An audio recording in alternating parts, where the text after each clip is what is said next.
Hey guys, so it's a different spot, but you know, it's better here than seeing underwear hanging in the thing, which you saw in the previous two videos. One of them is currently uploading, and my cat's here meowing because she didn't eat, so if she meows, ignore her. Ugh. This is going to be a preview between the Islanders and Penguins, so of course going to go through the season series first. So October 30th in Pittsburgh, New York won 6-3, surprisingly. November 1st in New York, they won, New York won 3-2. So New York won the first two games. December 6th in Pittsburgh, that's when Pittsburgh won 6-2. And December 10th, 4 days later in New York, they won 2-1 in a shootout. Pittsburgh, so basically 2-2 for both. Just the one loss was in overtime, past overtime for to New York, so it's that. So series is basically 2-2, so it's a bit like tighter. New York won the first two, then Pittsburgh the last two. Going against their records, the Islanders are 48-27-7 with 103 points. They're second in the Metropolitan Division, and Pittsburgh is 44-26-12, which is 100 points, and they're third in the Metropolitan Division. So the thing that's shocking is that the Islanders are going to have home ice here. Isn't that weird? Because like the Islanders in the playoffs and like not and having home ice, it's like what, you know what I mean? Like I don't know about it, but that's kind of crazy. By the way, the room is pink just because this used to be my sister's room, so yeah. But she's moved out, so yeah.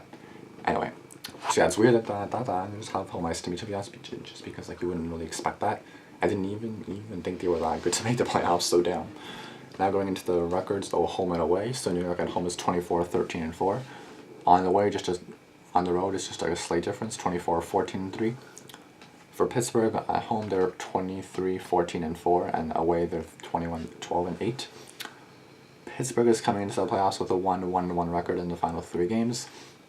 A 4-1 loss to Detroit, a 4-1 win at home against the Wings, and then a 4-3 OT loss at home against the Rangers. The Islanders are coming in 2-1-0 after their final three games, a 2-1 loss against Toronto at home, a 2-1 shootout win in Florida, followed by a 3-0 shutout win in Washington.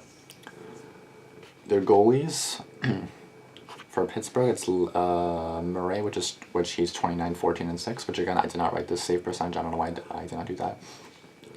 For the Islanders, Leonard, I remember when he used to be on Ottawa. Like I didn't watch when he was on Ottawa, but like I remember he used to be on Ottawa like a long time ago. By the way, I just got up not too long ago, and I actually don't look that bad for someone that just got up. So good.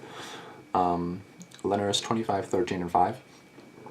Pittsburgh in their last 10 have won 5 of the 10. They're 5-2-2-3, which is and then their last one, of course, they lost in OT, so that's like their last game. And the Islanders are 6-4 now with a 2-game winning streak or back-to-back wins. Now going into like the actual rounds, like how they're gonna be. So game 1 is gonna be in New York, Wednesday, April 10th at 7:30. Game 2 is gonna be at 7:30 on Friday in New York. Games 3 and 4 is going to be in Pittsburgh, Sunday and Tuesday at 12. The one on Sunday at 12, and then the one on Tuesday at 7:30. 12, and that's a really early game, huh? Then in New York, the Thursday, April 18th for Game 5. Times to be determined for the rest of these games. Game 6, Saturday. Game 7, Monday. Game 6 in Pittsburgh. Game 7 in New York. So I don't really see a series going 7, but I feel like that Pittsburgh Penguins can still take them out, even though New York has home ice. But because New York has home ice, I'm not going to cut them out just yet, right? So expectations were rather low. Yeah, that's what I kind of thought.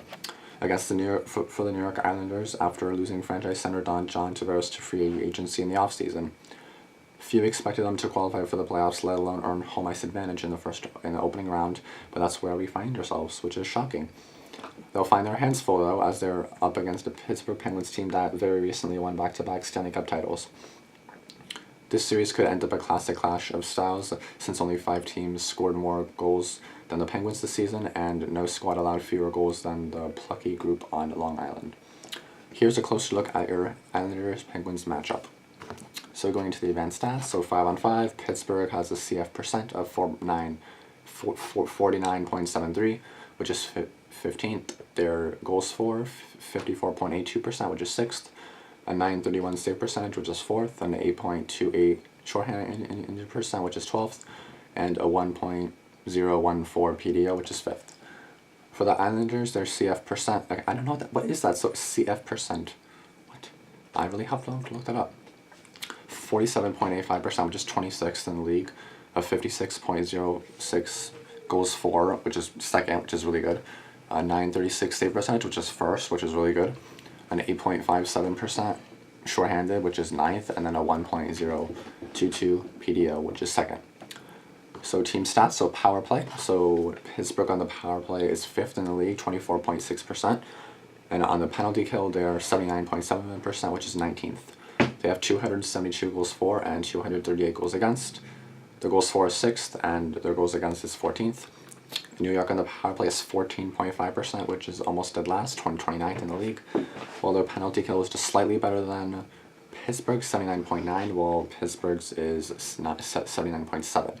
So theirs is 18th, and then they have 223 goals for, which is 23rd, and 191 goals allowed, which is first. That's crazy. So yeah, they're the ones that allow the fewest goals. Damn. So again, the head records against them is they're both 2-1-1 against each other. So these teams have met 4 times in the postseason. I did not know that. The Islanders eliminated the Pens in 1975, 1982, and 1993 before the Pens beat the Owls in postseason for the first time in 2013. Both rosters are significantly different today. Today with only a handful of players from each team still wearing the same uniform they did 6 years ago. Casey Cizikas, Josh Bailey, Thomas Hickey, Matt Martin, and Brock Nelson are the remaining Islanders, while Sidney Crosby, Evgeny Malkin, and Chris Letang are Pittsburgh's holdovers. The teams split their season series in 2018-2019, each winning once in regulation and once in a shootout. New York won the first 2 meetings, and Pittsburgh took the final 2. Oddly enough, the division rivals haven't met since December 10th, though, and none of the 4 meetings had more than 10 penalty minutes. There really isn't too much heat between these two teams, at least not this season, but that could certainly change once the puck drops in Game 1. One bit of significance here is that Islanders will play their round 1 games at... Oh yeah, so they're not going to play at home, they're going to play at Nassau Coliseum as opposed to Barclays Center. The Penguins are 49, 56, 8-4 at the Coliseum historically.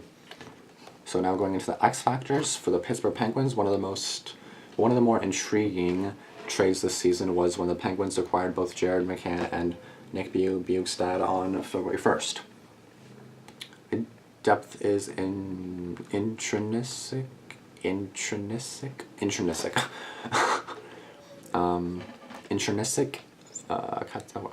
Always kind of weird. To playoff success, and that's what these 2 forwards have provided. The Pens are 16-6-4 since February 11th, not that bad. And the new additions, sorry to point out for a second, I'm like, stop messaging the chat. So since February 11th, and the new additions, what am I doing? The new additions have played important roles. Bjugstad added size and a right-handed shot to the team's bottom 6, and McCann has fit in nicely alongside Crosby and Jake Gensel on the top line. Speaking of X factors, Gensel has to be another one. He is coming off his first 40-goal campaign, yet the 24-year-old American has proven throughout his short NHL career that he saves his best for the playoffs. 2 seasons ago, he led the postseason with 13 goals as he put up 21 points in 25 games, en route to hoisting the cup. Last year, even though the Pens were eliminated in the second round, Gensel accumulated another 21 playoff points, but this time he did it in just 12 appearances. I really hope they take out Washington, because I hate Washington, and I do not want them to be in the finals again. I want Tampa Bay to be there because they're really good and they obviously deserve it. So, I mean, if the Leafs were to be there, sure, but it's not gonna happen. So, so the X factor for the New York Islanders, it has to be the 2 men between the pipes. The tandem of Robin Lehner and Thomas Greiss has been a revelation this season, without whom the team likely would have not made the playoffs. Leonard's .930 save percentage was the second best mark in the regular season, and his stellar 2.13 goals against average was 3rd best. Meanwhile, Grice's .927 save percentage and 2.28 goals against rank him 4th in each category.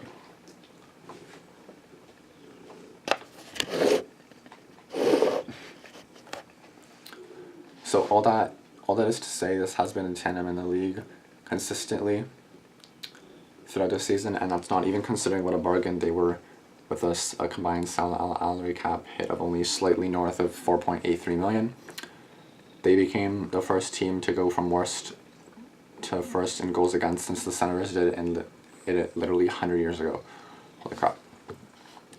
Elite post, sorry, I'm like really like fidgety, I'm not even like really talking normally.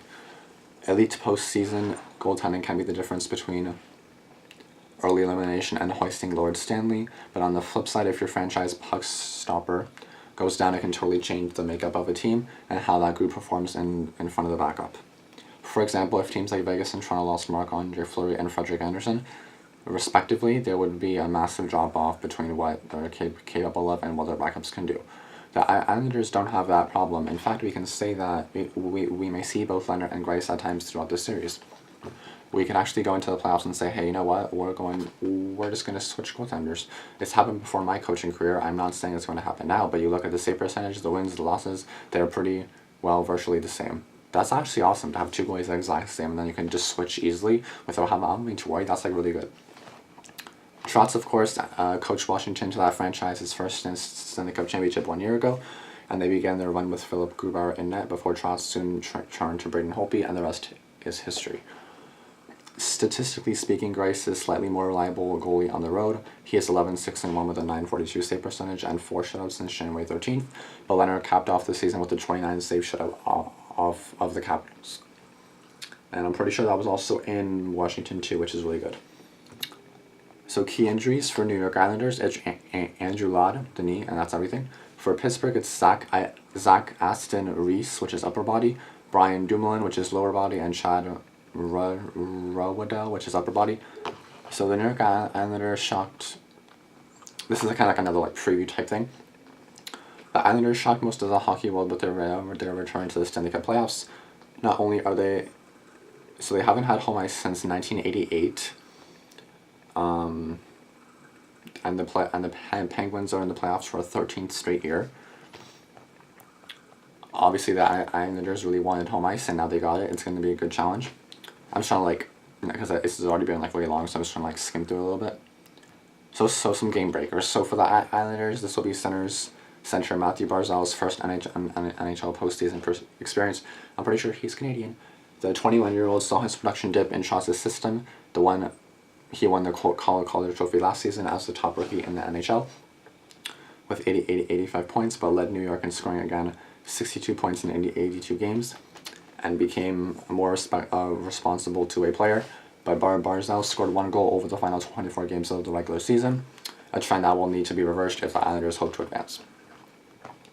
For the Penguins, Crosby is coming off another stellar regular season. The 31-year-old reached 100 points for the 6th time in his NHL career, finishing with 35 goals and 65 assists in 79 games. He has been dominant against the Islanders since entering the NHL in 2005 with 113 points, 36 goals, 77 assists in 66 games. So going into goaltending, just a little bit more depth into goaltending. So winners of the William and Jennings Trophy for allowing the fewest goals in the NHL, 191.